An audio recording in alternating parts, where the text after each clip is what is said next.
She got lost in the Cascade Mountains and found a town that wasn't on any map. Everyone said she was delusional from altitude sickness, convinced she'd imagined the whole thing. But when her hiking companion noticed the strange bruises on her arms and the antique coin in her pocket, Maya realized this hidden settlement was guarding a secret that would change everything. Subscribe to the channel and tell us in the comments where you're watching from. The Thornwood Peaks stretched endlessly toward the horizon, a jagged spine of granite and pine that separated the civilized valleys from the untamed wilderness beyond. In that vastness of forgotten trails and weathered stone lived Maya Chen, a woman shaped by solitude and the discipline of the climb. Her small apartment sat just outside the mountain town of Millbrook, a cramped space filled with gear, topographic maps, and the lingering scent of pine needles that clung to everything she owned. The walls displayed photographs of summits conquered and trails explored, each image a testament to her passion for places where human footprints grew sparse and the air thinned to crystalline clarity. Maya had built her life around the rhythm of ascent and descent. She rose before dawn, packed her weathered backpack with practiced efficiency, and disappeared into the mountains until sunset painted the peaks crimson. The silence of high altitude, the burn of thin air in her lungs, the satisfaction of reaching viewpoints that few others would ever see. All of it had become the vocabulary of her existence. She worked part-time at the local outdoor gear shop, saving every dollar for the next expedition, the next challenge, the next mountain that called to her from beyond the mapped trails. At 32, Maya possessed the lean strength of someone who had spent years carrying her life on her back. Her dark hair was usually pulled into a practical braid, and her hands bore the calluses and small scars that came from countless encounters with rope and rock. She had no husband, no children, no family nearby except for distant relatives she rarely contacted. Her world had narrowed to the stretch of wilderness surrounding Millbrook, the camaraderie of fellow climbers at the gear shop, and the profound satisfaction that came from standing alone on peaks where the curvature of the earth became visible. It was on one such morning, while reviewing a new topographic survey at the shop's counter, that she found the notation that would change everything. The map was fresh from the Forestry Service, detailing updates to trail conditions in the remote Thornwood backcountry. Most of the markings were routine, seasonal closures, bridge repairs, wildlife warnings. But tucked in the northeastern quadrant, where the contour lines bunched together into steep, forbidding terrain, was a small symbol she had never seen before. A tiny triangle with a question mark beside it, accompanied by a handwritten note in faded ink. Unverified Settlement Report, 1987. Investigation incomplete.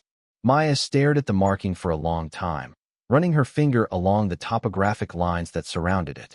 The area was remote even by her standards, accessible only by a series of increasingly difficult trails that wound through terrain most hikers avoided.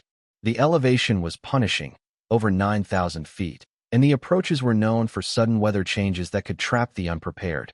She had hiked near the area before, but had never pushed into that particular valley, deterred by warnings about unstable rockfall and the lack of reliable water sources. The more she studied the map, the more the mystery consumed her thoughts. Unverified Settlement Report. What kind of settlement could exist at that elevation, in terrain so hostile that even experienced mountaineers gave it wide berth? And why had the investigation been left incomplete for over 30 years? When she mentioned the marking to her colleagues at the gear shop, their reactions were predictably dismissive. Dave, the store manager, laughed when she showed him the notation. "That's just old surveyor paranoia," he said, barely glancing at the map. Back in the 80s, they were required to investigate every random report, no matter how crazy. Probably some backpacker with altitude sickness thought he saw buildings in the rocks. Others were more blunt in their skepticism. Sarah, a local climbing guide, shook her head when Maya described her interest in the area. "That's suicide terrain up there, Maya. Loose rock, no cell coverage, and weather that changes every hour. Even if there was something defined, which there isn't, it's not worth risking your life over some cartographer's notation from decades ago." But Maya was not easily discouraged. She had spent her life going where others would not, through conditions that broke lesser climbers, across terrain that demanded respect and rewarded persistence. The dismissal of her colleagues only strengthened her resolve. If there was something hidden in those peaks, something that had been overlooked or forgotten. She would be the one to find it. The mystery called to her with the same irresistible pull that had drawn her to every challenging summit, every unmarked trail that disappeared into the unknown. She spent the following weeks preparing for the expedition with meticulous care. The route to the marked area would require at least 3 days of hiking, including 2 nights of camping at elevation. She studied weather patterns, checked and rechecked her gear, and planned supply caches along the approach route. Her pack grew heavy with the essentials of high-altitude survival: extra food, redundant navigation tools, emergency shelter, first aid supplies, and enough layers to survive the temperature swings that could turn a summer day into a winter nightmare within hours. The night before her departure, Maya sat in her apartment reviewing the route one final time. The topographic map was spread across her kitchen table, marked with penciled notations showing planned campsites, water sources, and escape routes. The mysterious triangle sat in the center of it all like a question mark against the harsh beauty of the mountain landscape. She traced the contour lines with her finger, imagining the terrain that lay ahead: steep ascents through dense forest, exposed scrambles across granite slabs, narrow ridges where a single misstep could end everything. Her neighbor, Elena, knocked on the door just as Maya was sealing her food supplies into bear-proof containers. Elena was in her 70s, a retired teacher who had become something of a surrogate grandmother to the younger residents of their building. She took one look at Maya's gear spread across the living room and frowned with genuine concern. "You're going alone again," Elena said, settling into the worn armchair near the window. "I wish you'd find someone to go with you, especially on these longer trips." Maya appreciated the concern, but had long since accepted that her preferred style of mountaineering didn't appeal to most people. "I've done harder routes solo, Elena. I know what I'm doing up there. It's not your skill I worry about, dear. It's the loneliness. Mountains can do strange things to people when they're by themselves too long.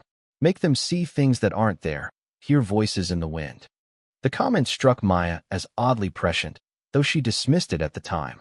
She had never experienced anything approaching hallucinations or disorientation during her solo expeditions. If anything, the solitude sharpened her focus, made her more aware of her surroundings and more careful in her decision-making. The morning of departure arrived gray and cool, with wisps of fog clinging to the valley floor. Maya loaded her pack into her truck and drove to the Thornwood trailhead, a gravel parking area 30 miles outside Millbrook where the maintained roads ended and the wilderness began. The lot was empty except for a single ranger's vehicle, its occupant nowhere to be seen. She registered her planned route at the information kiosk, noting the date and expected return time on the weathered logbook. If she didn't return within 5 days, the rangers would begin looking for her. The first day's hike followed a well-maintained trail through dense pine forest, gaining elevation gradually as it wound deeper into the mountains. Maya moved with the steady rhythm of someone accustomed to carrying weight over distance, her breathing controlled and efficient despite the thinning air. The trail was familiar for the first several miles, passing landmarks she had noted on previous expeditions: a distinctive rock formation, a seasonal waterfall, a meadow where wildflowers bloomed in brief alpine summer. By afternoon, she had reached the junction where the maintained trail ended and the real wilderness began. The path ahead was little more than occasional cairns and faded blazes on trees, markers left by previous travelers who had pushed into the backcountry. The forest grew thicker here, the trees older and more imposing. Shafts of sunlight pierced the canopy in golden columns, illuminating patches of moss and fern that carpeted the forest floor. She made her first camp that evening beside a small alpine lake, its surface dark and still beneath the towering peaks. The silence was complete except for the occasional call of a loon echoing across the water. As she set up her tent and prepared a simple meal, Maya felt the familiar peace that came from being truly alone in wild places. The stress and noise of civilization fell away, replaced by the immediate concerns of warmth, shelter, and navigation. The second day brought her into terrain she had never explored before. The trail became increasingly difficult to follow, sometimes disappearing entirely for stretches where she had to navigate by compass bearing and topographic features. The forest began to thin as she gained elevation, giving way to exposed granite and stunted alpine vegetation. The air grew noticeably thinner, and her pack felt heavier with each step up the increasingly steep terrain. It was near midday when she first noticed that something was wrong with her navigation. According to her map and GPS unit, she should have reached a distinctive ridge by noon, but the landscape around her didn't match the topographic features she expected to see. The valley she was following curved in ways that weren't indicated on her map, and several prominent peaks that should have been visible were obscured by ridges that shouldn't have existed. Maya stopped and spent 20 minutes rechecking her position, cross-referencing her GPS readings with compass bearings to known landmarks. The technology was consistent. Her devices agreed on her location, but the landscape stubbornly refused to match what was printed on the map. She had experienced minor discrepancies before, usually the result of outdated cartography or seasonal changes to the terrain, but this was different. It was as if she had somehow wandered into geography that had never been properly surveyed. Pressing on, she told herself that the confusion would resolve itself once she reached higher elevation and could get a clearer view of the surrounding peaks. Mountain navigation could be tricky, especially in unfamiliar terrain where perspective could play tricks on even experienced hikers. She had probably taken a wrong turn hours earlier and was now following a parallel valley that would eventually connect with her planned route. But as the afternoon wore on, the sense of displacement only grew stronger. The valley she was following seemed to twist and fold in ways that defied the neat contour lines on her map. Twice she climbed to elevated viewpoints, hoping to spot familiar landmarks, only to find herself looking out over terrain that bore no resemblance to what she expected to see. The peaks around her were the right general shape and height, but their arrangement was subtly wrong, as if someone had taken a familiar mountain range and rearranged it like puzzle pieces. By late afternoon, Maya was forced to admit that she was genuinely lost, not just temporarily confused about her exact position, but completely uncertain about where she was or how to get back to familiar terrain. The realization brought a flutter of anxiety, quickly suppressed by years of backcountry experience. Being lost in the mountains was a serious problem, but it wasn't necessarily a fatal one. She had supplies for several days, emergency gear for unexpected weather, and the basic survival skills needed to wait out most problems. She made camp that evening on a small plateau surrounded by towering granite walls, a natural amphitheater that offered protection from wind but limited her view of the surrounding area. As she sat beside her small camp stove, eating a meal of freeze-dried pasta and reviewing her options, Maya felt the weight of genuine isolation. She was somewhere in the Thornwood Mountains, probably within a day's hike of trails she knew, but the exact location remained frustratingly elusive. The night passed restlessly, filled with strange dreams and the unfamiliar sounds of wind moving through rock formations she couldn't identify. When dawn finally broke, painting the granite walls around her camp in shades of rose and gold, Maya felt a renewed determination to solve the puzzle of her location. She would climb to the highest accessible point, take careful compass bearings to every visible landmark, and systematically work out her position relative to the known geography of the area. The ascent took most of the morning, a challenging scramble up loose rock and across exposed granite slabs that required all her attention and skill. But when she finally reached the summit of what appeared to be a minor peak on her map, the view that greeted her stopped her cold. Spread out in the valley below, nestled among the pine trees like something from another century, was a town. Maya blinked hard and rubbed her eyes, certain that altitude and exertion were causing her to hallucinate. But when she looked again, the vision remained stubbornly real. Buildings with stone foundations and weathered wooden walls, streets laid out in a neat grid pattern, wisps of smoke rising from chimneys into the thin mountain air. It was small, perhaps 50 buildings in total, but undeniably a functioning settlement in one of the most remote and supposedly uninhabited areas of the Thornwood Mountains. She pulled out her binoculars and studied the scene more carefully. The architecture was unlike anything she had seen in modern mountain towns. The buildings looked handmade, constructed from local materials with the solid, practical design of frontier settlements. There were no visible power lines, no paved roads, no modern vehicles. But there were people, tiny figures moving between buildings, tending what appeared to be gardens, going about the business of daily life in this impossible place. Maya's hands shook as she consulted her map and GPS unit once more. According to every piece of navigation equipment she carried, she was looking at empty wilderness. The valley below should have contained nothing but forest and perhaps a seasonal stream. Yet there it was, a living community that had somehow escaped notice by cartographers, satellites, and the countless hikers who had supposedly explored this area over the decades. She stared at the town for nearly an hour, trying to understand what she was seeing. Part of her wanted to dismiss it as some kind of elaborate hallucination brought on by altitude and stress. But the details were too consistent, too real. She could see laundry hanging on lines, smoke rising from chimneys, the geometric patterns of cultivated fields at the town's edge. This wasn't a mirage or a trick of light. It was a place where people lived, hidden in plain sight in terrain that was supposed to be empty. As she prepared to descend toward the valley, Maya felt a mixture of excitement and unease that she had never experienced before. She was about to become the first outsider in decades to set foot in this secret settlement, to solve a mystery that had been hiding in the mountains longer than she had been alive. But something about the town's very existence felt wrong, as if its presence in this remote location was not just improbable, but actively impossible. The descent into the valley would take the rest of the day, a careful climb down steep terrain with no established trail to guide her. As she shouldered her pack and began the treacherous journey toward the hidden settlement, Maya had no way of knowing that she was walking into a situation that would challenge everything she thought she understood about the world, about history, and about the price of keeping secrets buried in the wilderness. Behind her, the peaks of the Thornwood Mountains stood silent and watchful, keeping their own counsel as they had for centuries.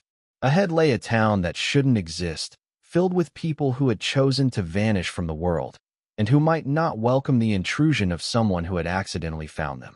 The descent into the hidden valley took Maya 4 grueling hours, navigating treacherous slopes without any established trail to guide her path.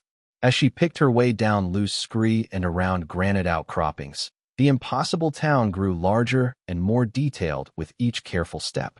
What had seemed like a quaint mountain settlement from the summit revealed itself to be something far more complex and unsettling. The buildings were arranged with mathematical precision, their placement following no organic pattern of growth, but rather the deliberate design of someone who had planned every structure's location in advance. The stone foundations were massive, built to withstand avalanches and earthquakes that could level conventional mountain communities.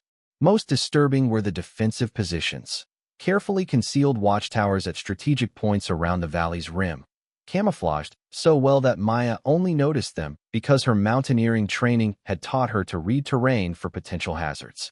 As she approached the settlement's outskirts, the silence became oppressive.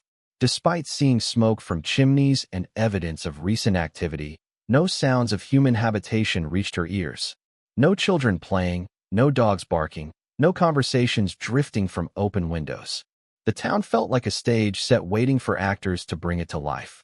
Maya paused at the edge of what appeared to be a cultivated field, studying rows of vegetables that grew with unnatural uniformity. The plants were varieties she didn't recognize, hardy mountain crops bred for extreme conditions, but not the kind typically found in agricultural catalogs.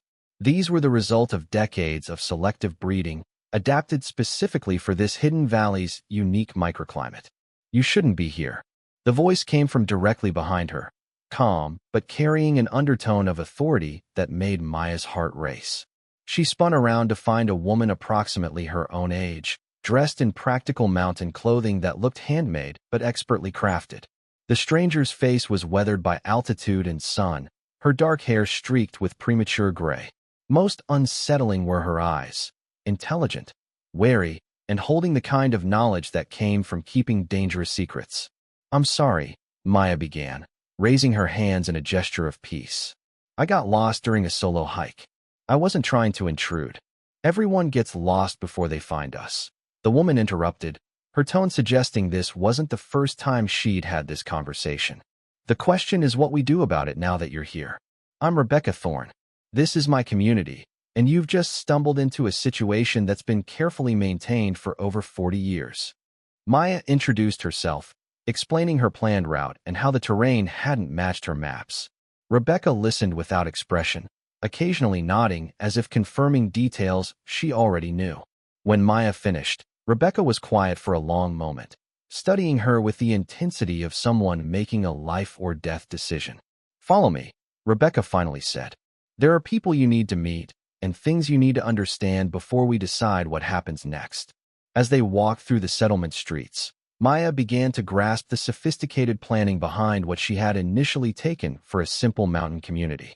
The buildings were connected by an underground tunnel system, barely visible maintenance hatches marking entry points every few dozen yards.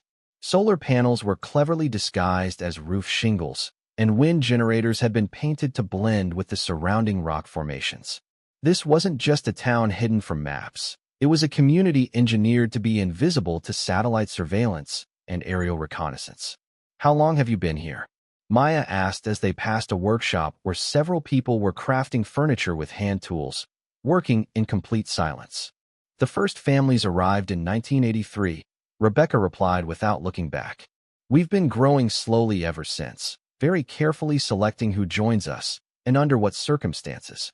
They entered what appeared to be the community's central building, a large structure with thick stone walls and small windows positioned to provide clear sight lines in all directions. Inside, Maya found herself in a meeting hall where a dozen people had assembled, ranging in age from their 30s to their 70s. All bore the same weathered, alert appearance as Rebecca, and all studied Maya with expressions that mixed curiosity with barely concealed concern. "Millions of people are dying," Dr. Martinez added quietly. "Slowly, from cancers and neurological disorders that mimic natural diseases. The cover-up has been so successful that even most medical professionals don't recognize the pattern." Maya sat in stunned silence, trying to process the magnitude of what she was hearing. "Why haven't you gone public? With what you know, surely." "We tried," Rebecca interrupted, her voice bitter with old pain. "In the early years, several of us attempted to contact journalists, environmental groups, even foreign governments. Those who tried died in accidents. Car crashes, hiking mishaps, sudden heart attacks. We learned that staying hidden was the only way to stay alive. And now you've found us," Dr. Whitfield said, his tone heavy with implication. "Which presents us with the same dilemma we've faced with the few others who have stumbled across our community over the years." Maya felt her blood turn cold. "What happened to the others?" "They joined us," Rebecca said simply. "Every person who has discovered Haven Valley in the past 40 years has chosen to stay and become part of our community. Because the alternative is returning to a contaminated world where their knowledge of our existence would make them a target for elimination." The weight of her situation began to settle on Maya like an avalanche. She had hiked into the mountains seeking adventure and had instead discovered a secret that powerful forces had killed to protect.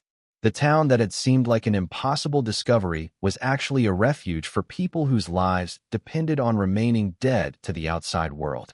"I can't just disappear," Maya said, though even as she spoke the words, she realized how naive they sounded. "I have a life, a job, people who will miss me." "Do you?" Dr. Whitfield asked gently. "From what Rebecca observed of your approach to our valley, you're an experienced solo climber who often spends weeks alone in the wilderness.